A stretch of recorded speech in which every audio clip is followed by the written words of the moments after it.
back to the KY3 Garden Spot. We're at Fast Night Creek Farm with Dan Bigby, where we're waiting for it to warm up for good. Yeah, going to be a little bit of a cold week this week, a little below average, Yeah. but I do think the frost is past, and I'm so grateful for that. We kind of got, not necessarily surprised, but we got some frost damage a couple nights ago, Yikes. and it was about a week.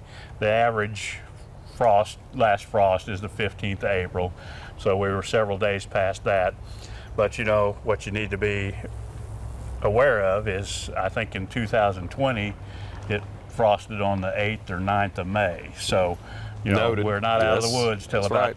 the 10th of May. A lot of people don't like to plant till after Mother's Day. So, but that being said, we've looked at the 7-day forecast, 10-day forecast.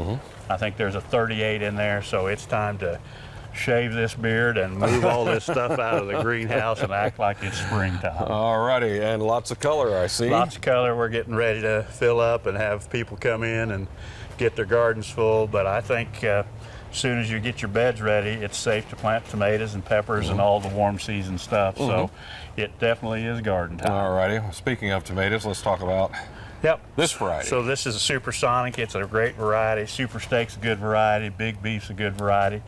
All of those are hybrids. We will have lots of the heirloom tomatoes too, if that's what you like.